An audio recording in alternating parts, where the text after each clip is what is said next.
Muy bien, vamos a leer un pasaje que está en el libro de Lucas, el Evangelio según San Lucas, capítulo 17. Y vamos a leer los primeros 19 versículos. Lucas 17, los primeros 19 versículos. Dice así la Escritura: dijo Jesús a sus discípulos: imposible es que no vengan tropiezos, mas ay de aquel por quien vienen. Mejor le fuera que se le atase al cuello una piedra de molino y se le arrojase al mar, que hacer tropezar a uno de estos pequeñitos. Mirad por vosotros mismos. Si tu hermano pecare contra ti, repréndele, y si se arrepintiere, perdónale. Y si 7 veces al día pecare contra ti, y 7 veces al día volviere de ti, diciendo me arrepiento, perdónale. Dijeron los apóstoles al Señor: aumentanos la fe. Entonces el Señor dijo: si tuvierais fe como un grano de mostaza, podríais decir a este sicómoro: desarráigate y plántate en el mar, y os obedecería. ¿Quién de vosotros, teniendo un siervo que ara o apacienta ganado, al volver él del campo, luego le dice: pasa, siéntate a la mesa? ¿No le dice más bien: prepárame la cena, cíñete y sírveme hasta que haya comido y bebido, y después de esto, come y bebe tú? ¿Acaso da gracias al siervo porque hizo lo que se le había mandado? Pienso que no. Así también vosotros, cuando hayáis hecho todo lo que os ha sido ordenado, decid: siervos inútiles somos, porque lo que debíamos hacer, hicimos. Yendo Jesús a Jerusalén, pasaba entre Samaria y Galilea, y al entrar en una aldea, le salieron al encuentro 10 hombres leprosos, los cuales se pararon de lejos y alzaron la voz diciendo: Jesús, Maestro, ten misericordia de nosotros. Cuando él los vio, les dijo: id, mostraos a los sacerdotes. Y aconteció que mientras iban, fueron limpiados. Entonces uno de ellos, viendo que había sido sanado, volvió, glorificando a Dios a gran voz, y se postró rostro en tierra a sus pies, dándole gracias. Y este era samaritano. Respondiendo Jesús dijo: ¿no son 10 los que fueron limpiados? ¿Y los 9, dónde están? ¿No hubo quien volviese y diese gloria a Dios sino este extranjero? Y le dijo: levántate, vete, tu fe te ha salvado. Bueno, quiero decirles que el llamado de Jesús, como aquí lo dice, es que miremos por nosotros mismos. Y en los pasajes anteriores leemos que Jesús enseña a sus discípulos, dándoles enseñanzas, les dice que eviten a aquellos y aquellas cosas que los hombres tienen por sublime. Pero delante de Dios, dice, son abominación. Por ejemplo, el interés por las riquezas, ¿verdad?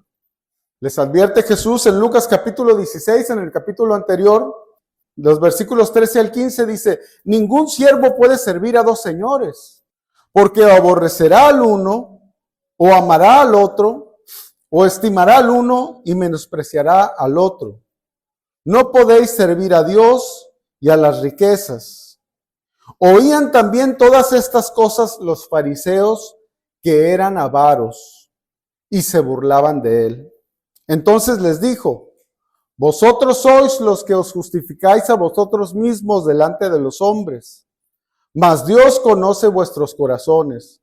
Y ahí les dice, ¿verdad? Porque lo que los hombres tienen por sublime delante de Dios es abominación. También Jesús les habló en contra de la hipocresía, ¿verdad? En unos capítulos anteriores, en Lucas capítulo 11, versículo 46, dice: y él dijo: ay de vosotros también, intérpretes de la ley, porque cargáis a los hombres con cargas que no pueden llevar, pero vosotros ni aun con un dedo las tocáis. Y en el versículo 42 dice, y de vosotros, intérpretes de la ley, porque habéis quitado la llave de la ciencia. Vosotros mismos no entrasteis, y a los que entraban se lo impedisteis. Pero ahora, en este capítulo 17, Jesús advierte a sus discípulos sobre los peligros que existen en el ministerio cristiano, ¿verdad? Por decirlo así. Y aquellos que hemos tomado la decisión de seguir a Jesús, de ser sus discípulos, podemos caer y ser tropiezo si descuidamos estas cosas en las cuales nos advierte. Entonces, por eso el día de hoy vamos a ver, el título de hoy es debemos mirar por nosotros mismos. Debemos mirar por nosotros mismos. Y en primer lugar, debemos mirar por nosotros mismos cuidando de no ser tropiezo a otros. Como lo dice, ¿verdad? En los primeros versículos, cuando Jesús dice, imposible es que no vengan tropiezos. No solo se está refiriendo al estado en que se encuentra este mundo, ¿verdad?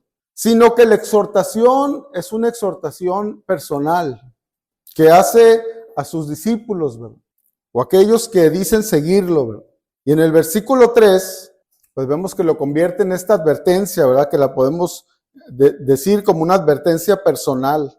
Jesús les está diciendo, ¿verdad? Que cuiden, que vigilen cómo viven, porque la manera en la que viven o en la que vivimos puede ser llegar tropiezo para otros. De hecho, Jesús procede a afirmar, ¿verdad?, que habrá consecuencias y da a entender que las consecuencias son muy fuertes y malas, ¿verdad?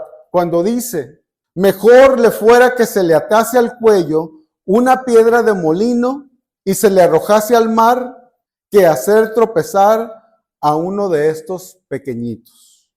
Jesús está manifestando el cuidado que tiene por estos pequeñitos. Y Jesús usa este mismo término en otras ocasiones en la Escritura.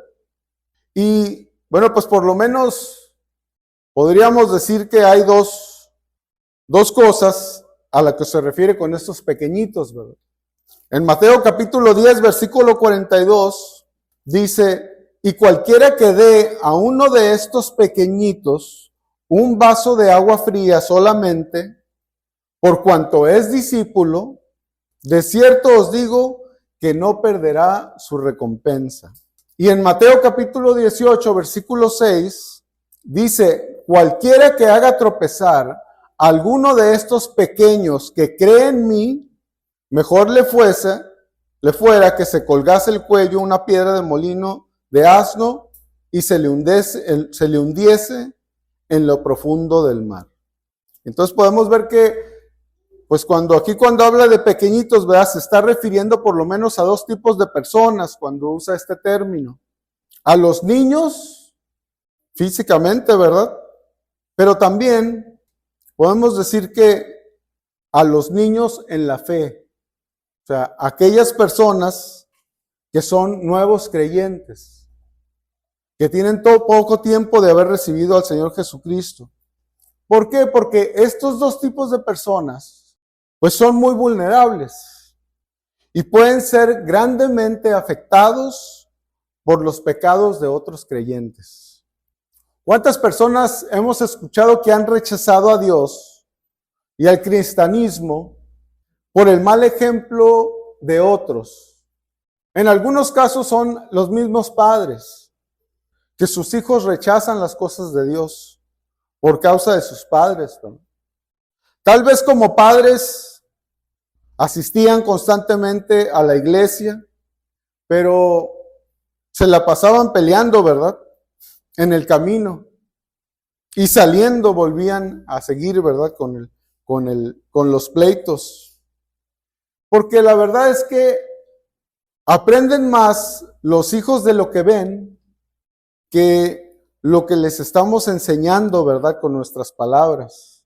Por eso cuando crecen los hijos, en ocasiones concluyen que todo es un fraude o una estafa. porque no ven en sus padres, pues que las cosas de Dios sean realmente importantes en sus vidas. Si lo que decimos no concuerda con lo que hacemos, ellos se van a dar cuenta. Si decimos que Dios es lo más importante y no lo demostramos con nuestras acciones, ellos no lo van a creer. Las palabras salen sobrando, ¿verdad? Tus acciones son las que verdaderamente cuentan. Los nuevos creyentes son frágiles, en el sentido que un pequeño tropiezo puede tener grandes consecuencias. De hecho, Pablo se refiere a los nuevos creyentes como niños espirituales, ¿verdad? Porque son muy susceptibles a ser tropezados. En Efesios capítulo 4, versículo 4 dice, para que ya no seamos niños fluctuantes, llevados por doquiera de todo tiempo de todo viento de doctrina, por estratagema de hombres que para engañar emplean con astucia las artimañas del error. Su conocimiento de las Escrituras es tan pequeño de los niños espirituales que son incapaces de discernir el error y el engaño. Y entonces, pues pueden ser fácilmente tropezados, ¿verdad? Y entonces el Señor Jesucristo les advierte, cuidado, porque vendrán tropiezos. Tal vez ha sido algo que nosotros hemos fallado, ¿verdad? Por algo lo advirtió el Señor Jesucristo, porque debemos de tener mucho cuidado de nuestro testimonio, de que reflejemos lo que realmente decimos creer, ¿verdad? Y nos cuidemos de ser tropiezo a los pequeños, a los niños y también a las personas que acaban de recibir a Cristo, que tienen poco, ¿verdad? Que tienen poco conocimiento de la palabra de Dios, porque nos están observando, porque están viendo, ¿verdad? Las cosas que hacemos y viendo si las cosas que decimos son como las cosas que hacemos, ¿verdad? Yo me imagino que estando el Señor Jesucristo ahí delante de ellos, pues es difícil que ellos no tuvieran una gran carga por aquello que les estaba diciendo. Pero no termina ahí, ¿verdad? Sino que, en segundo lugar, debemos mirar por nosotros mismos, restaurando a los que han pecado. Dice el versículo 3, ¿verdad? Mirad por vosotros mismos. Si tu hermano pecare contra ti, repréndele. Y si se arrepintiere, perdónale. Y si 7 veces al día pecare contra ti, y 7 veces al día volviere a ti diciendo, me arrepiento, perdónale. O sea, aquí ya no es solo cuidarme a mí mismo, ¿verdad? Aquí ya añade un paso más. Cuidar a aquel que peca contra mí. Probablemente hemos aprendido las actitudes, hemos aprendido que las actitudes y la manera de actuar contra alguien que nos ofende, pues se manifiestan en el mundo de una manera muy común, ¿verdad? Se aleja de la persona y le dejan de hablar. Ese es el método del mundo, ¿verdad? Para los problemáticos o para las personas con las que tenemos problemas. Pero Jesús no enseñó eso, ¿verdad? Jesús enseña un camino diferente al mundo. Nuestra actitud debe ser diferente. Nuestra manera de actuar debe ser diferente. Porque nuestro propósito, pues, es restaurar a los hermanos que han pecado. O sea, es nuestro deber buscarlos, ¿verdad? Reprenderlos y si se arrepienten, perdonarlos. Pero la verdad es que entre más cercanía hay con otro creyente, es más la afectación cuando peca contra uno, ¿verdad? O contra mí. Un pecado contra un hijo, pues lastima más al hijo, ¿verdad? Que si no lo fuera. Un pecado de un hijo con sus padres, contra sus padres, lastima más a sus padres que si fuera cualquier otro joven, ¿verdad? Más lastimados nos sentimos cuando pecan contra nosotros aquellos de los cuales somos muy cercanos. Y esto hace que se vuelva más difícil cumplir con lo que Jesús nos dice que debemos de hacer. Especialmente, ¿verdad? Podríamos pensar entre hermanos en la carne, porque es donde más relación tenemos. Jesús dice, es tu responsabilidad buscarlo, reprenderle y si se arrepintiere, perdonarlo. Y bueno, es verdad que debemos tener cuidado de lo que llamamos pecado, ¿verdad? Por ello podemos empezar preguntando por qué hicieron aquello, ¿verdad? Que nos lastimó. Dar el primer paso es de suma importancia. Vayamos, ¿verdad? Y exhortemos y reprendamos. Es muy importante tener este cuidado por nosotros mismos y por otros, porque la verdad es que el pecado arruina todo. El pecado en el cuerpo de Cristo lo hace estéril. Dejamos de traer fruto para Él. Le impide dar fruto, ¿verdad? En vez de tener amor por el otro, pues empezamos a tener resentimientos, amargura, molestia. Dejamos de estar unidos. Y bueno, cuando están escuchando a los discípulos, tal vez para ellos, pues las cosas que decía el Señor Jesucristo eran importantes. Y quiero suponer que al estarlo escuchando, pues pareciera que las cargas se están multiplicando, ¿verdad? Si lo primero es difícil, si cuidar nuestro testimonio es difícil, para no hacer tropezar a nadie, lo segundo, la verdad es que es casi imposible. Tal vez no lo decimos con nuestros labios, pero nuestras acciones a veces lo gritan, porque no vamos y arreglamos los problemas con nuestros hermanos. No vamos y les exhortamos cuando pecan contra nosotros. Muy pocos somos capaces de llevar este mandamiento a cabo. Y es probable que lo difícil que es llevar a cabo todo esto, llevó a los apóstoles a hacerle una petición, ¿verdad? Que vemos en el versículo 5, que le dijeron, ¿verdad? Señor, aumentanos la fe. Dijeron los apóstoles al Señor, aumentanos la fe. O sea, entre líneas, podemos pensar que piensan esto, piensan que esto que nos pides, ¿verdad? Es mucho. Necesitamos que nos des más fe para poder hacerlo. Si solo tuviera más fe, podría cumplir con estos mandamientos tan difíciles. Pero la respuesta que da el Señor Jesucristo a su petición, pues es lo que nos introduce en el tercer punto del día de hoy. Debemos mirar por nosotros mismos, en tercer lugar, poniendo nuestra fe en lo que dice la palabra de Dios. Poniendo nuestra fe en lo que dice la palabra de Dios. Y contesta el Señor Jesucristo.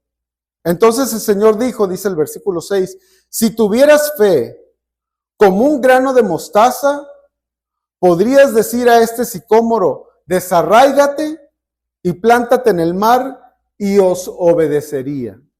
El Señor Jesucristo no contestó en afirmativo su petición.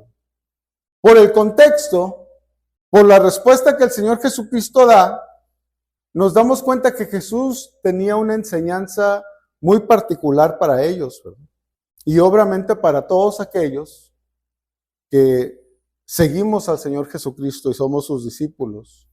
Aquí el enfoque deja de ser en cuanto a la relación con los hermanos, como vimos en los primeros 4 versículos, y pasa a ser en nuestra relación con Dios.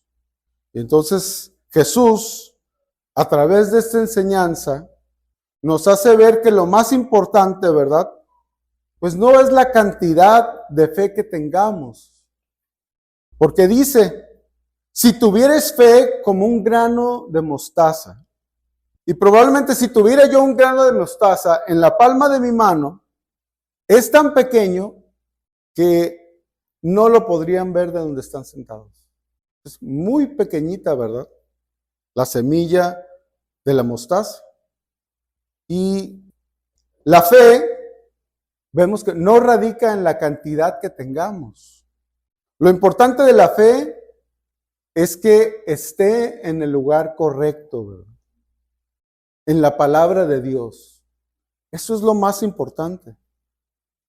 En la misma Biblia, ¿verdad? El apóstol Pablo nos dice, y ahí entendemos con claridad de dónde viene esta fe, ¿verdad? Esta fe verdadera. La fe que salva. La fe que Dios da. Dice Romanos capítulo 10, versículo 17, ¿verdad? Dice, así que la fe es por el oír. Y el oír, dice, por la palabra de Dios. Entonces, pues la palabra de Dios es en lo que nosotros pues debemos enfocar, ¿verdad? Una persona puede decir que tiene mucha fe en Dios, pero si no conoce la palabra de Dios, esta fe está fundada en sus propios pensamientos. Es una fe creada de su propia imaginación. Esa fe no salva. Esa fe no es genuina, porque no está puesta donde debería de estar, ¿verdad? Que es en la palabra de Dios. La Biblia es la palabra de Dios. Escrita por hombres, sí, pero inspirada por Dios mismo. Y así lo revela, ¿verdad? En 2 de Timoteo, capítulo 3, versículo 16, donde dice, toda la escritura es inspirada por Dios y útil para enseñar, para redarguir, para corregir, para instruir en justicia. Los apóstoles no necesitaban más cantidad de fe.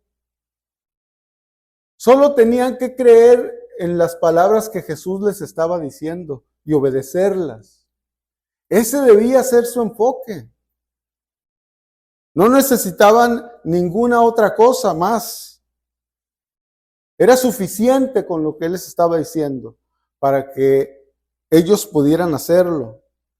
Debemos creer de tal manera en la palabra de Dios que estemos dispuestos no solo a conocerla, ¿verdad?, sino a ponerla por obra.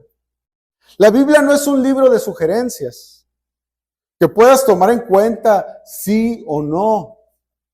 No podemos creer en la Biblia solo en las cosas que nos convienen o que no nos cuesta trabajo hacerlas, ¿verdad?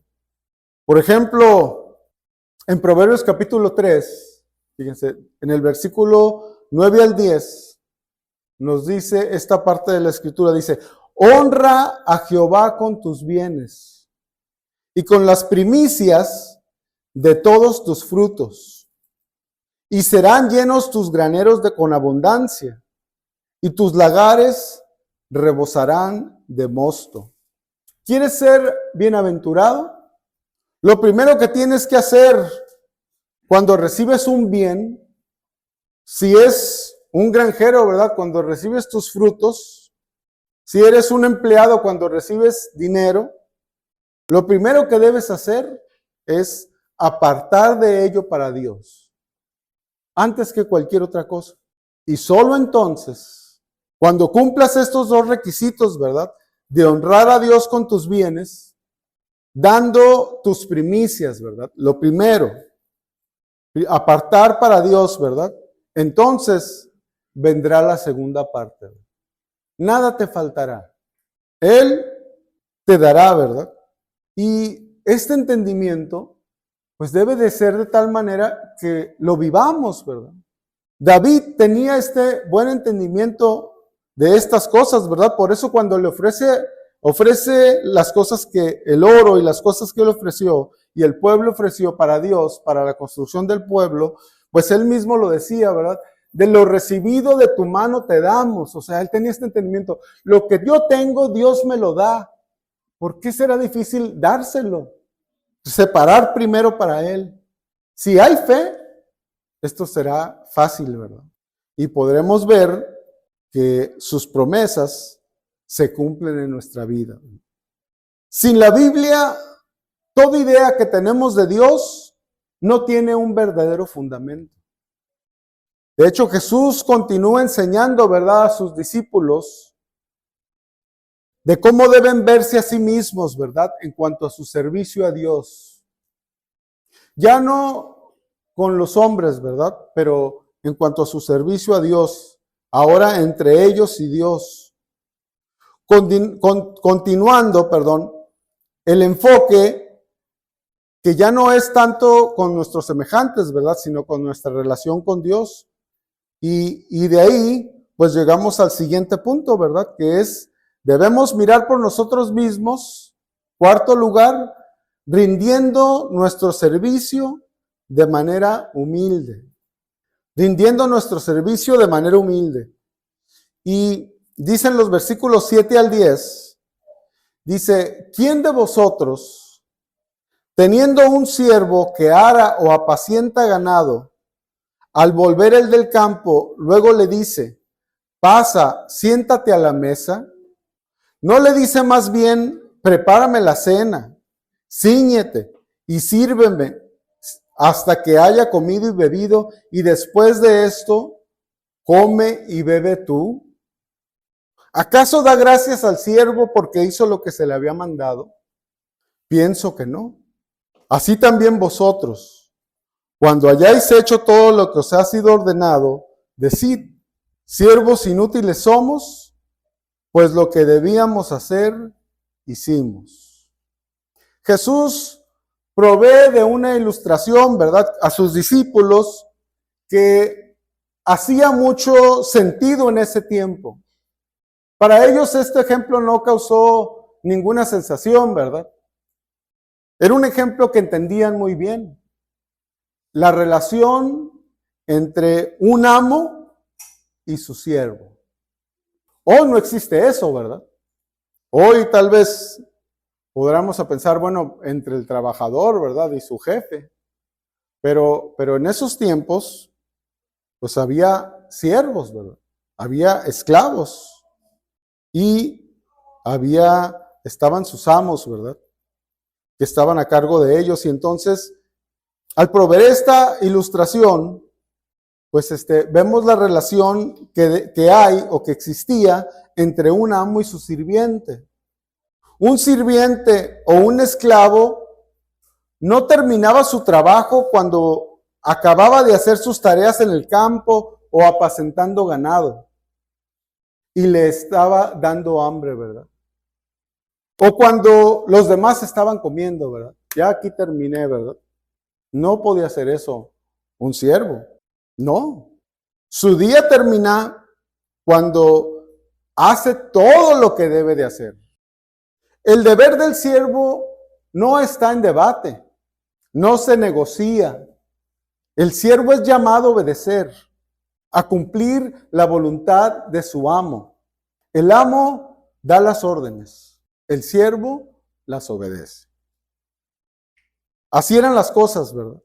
El amo no es inconsiderado, porque dice ahí que le provee un tiempo para comer y beber, pero cuando el siervo haya cumplido sus tareas, ¿verdad? Primero tiene que cumplir todas sus tareas y luego ya él come y bebe. No se espera que un amo apapache a sus siervos, que cuide de no lastimar sus sentimientos, ni siquiera de darles gracias, como si le estuvieran haciendo un favor. Esa era la relación entre el amo y el siervo. Pero fíjese, lo más importante de esta enseñanza es que ellos entendieran y creyeran y actuaran como dice el versículo 10, en donde el siervo entiende y afirma cuál es su rol, ¿verdad? Así también vosotros, cuando hayáis hecho todo lo que ha sido ordenado, decid, siervos inútiles somos, pues lo que debíamos hacer, hicimos. Y bueno, haciendo un paralelo de los primeros versículos con el ejemplo del siervo, dice en los primeros versículos de nuestro pasaje en Lucas 17, dice, mirad por vosotros mismos, ¿verdad? Cuidando de no ser tropiezo a otros. Es como, sería semejante al trabajo del siervo, que está en el campo o está apacentando ganado. ¿Ya terminó su trabajo? No. No es todo, ¿verdad? Sino que tiene más trabajo que hacer. ¿Quién al volver del campo luego les dice, pasa, siéntate a la mesa? La respuesta es, ningún amo les dice eso, ¿verdad? Los discípulos sabían esta verdad. No le dice más bien, prepárame la cena, cíñete y sírveme hasta que hayas comido y bebido, comido y bebido, y después, ¿verdad? Bebe y come tú. De manera semejante, ¿verdad? Nos dice, mirad por vosotros mismos. No solo cuides, ¿verdad? Tu testimonio. No solo te cuides de no tropezar, sino que te falta. Cuando pecaren contra ti, exhórtalo y restaura a los que han pecado contra ti. Entonces, nuestro trabajo no se ha terminado. Es un deber hacer esto. No está a debate. No es una sugerencia. Exhorta al hermano que peca contra ti y si se arrepiente, dice Jesús, perdónale. Y si 7 veces pecare contra ti y 7 veces al día volviere a ti diciendo me arrepiento, perdónale. Y Pablo confirma esta actitud en otras partes de la Escritura, ¿verdad? Esta actitud y esta acción que debemos de tener para con los demás. Dice en Romanos capítulo 15, versículo 3, dice, así que los que somos fuertes debemos soportar las flaquezas de los débiles y no agradarnos a nosotros mismos. Cada uno de nosotros agrade a su prójimo en lo que es bueno para edificación. Porque ni aun Cristo se agradó a sí mismo. Antes bien, como está escrito, los vituperios de los que te vituperaban cayeron sobre mí. ¿Sabes tú cómo vas a llegar a saber que eres un siervo de Cristo? Bueno, pues cuando la gente te empiece a tratar como tal, ¿verdad? Cuando empieces a ver que se te cargan las cosas, ¿verdad? Que te sientes con la responsabilidad de hacer todo esto. Servir a Dios suena muy espiritual, pero servir a Dios de corazón es difícil, porque lo que hacemos para Dios, los que realmente se benefician son otros. Servir a otros es servir a Dios, porque es lo que Él nos pide, porque las personas son malagradecidas, porque las personas son groseras, pero cuando lo hacemos para Dios, entonces tenemos que soportar todas estas cosas. Se requiere que nosotros actuemos, ¿verdad? Como un siervo para poder llegar a cumplir esta voluntad de Dios, ¿verdad? Que nos dice en nuestros primeros 4 versículos de Lucas capítulo 17. Ahora la pregunta que nos deberíamos de hacer es, ¿quién va a querer ser un siervo de Dios por voluntad propia? Si así están los camotes, ¿verdad? ¿Quién se va a animar a hacerlo? ¿Por qué alguien lo haría, verdad? Algo tan difícil, algo tan gravoso. Y bueno, creo que la manera en la que redacta Lucas este capítulo y el ejemplo que nos da, pues nos hace ver la respuesta, ¿verdad? O aquí aparece esta respuesta en los últimos versículos que leímos de este capítulo. Lucas nos los hace ver a través de un milagro que hace Jesús en 10 hombres leprosos, donde ellos le ruegan, ¿verdad?, que tenga misericordia de ellos. Y Jesús les dice, ¿verdad?, que vayan y se presenten ante los sacerdotes. Pero dice que mientras fueron, todos fueron limpiados, los 10. Pero solo uno, que era samaritano, regresó agradecido. Dice el versículo 15 y versículo 16. Entonces uno de ellos, viendo que había sido sanado, volvió, glorificando a Dios a gran voz, y se postró rostro en tierra a sus pies, dándole gracias. Y este era samaritano. Se postró en rostro en tierra a sus pies. Una gran reverencia, ¿verdad? Es de una persona que pues está dispuesta a darle su vida a Jesús. Y la gratitud pues es fundamental, ¿verdad? En nuestro servicio a Dios. Es lo que nos debe mover a seguirlo, a ser sus siervos, a padecer de los demás muchas veces. Porque por agradecimiento a Dios somos capaces de perdonar grandes ofensas, especialmente con aquellos que son más cercanos a nosotros, ¿verdad? No porque las personas que están a nuestro alrededor sean grandes personas. Todo lo contrario, ¿verdad? Lo peorcito de mí lo conoce mi familia, ¿verdad? Claro. Por ahí hay unos dichos, ¿verdad? Que de repente yo lo agarro y digo, no me trates como familia, ¿verdad? Trátame como alguien que no conoces. Porque a alguien que no conoce a lo mejor dicen, ay, no hay que incomodarlo, ¿verdad? Pero si es familia, hombre, lo incomodas como si nada, ¿verdad? Pero cuando hay agradecimiento, entonces somos capaces de hacer grandes cosas, ¿verdad? Si hay agradecimiento.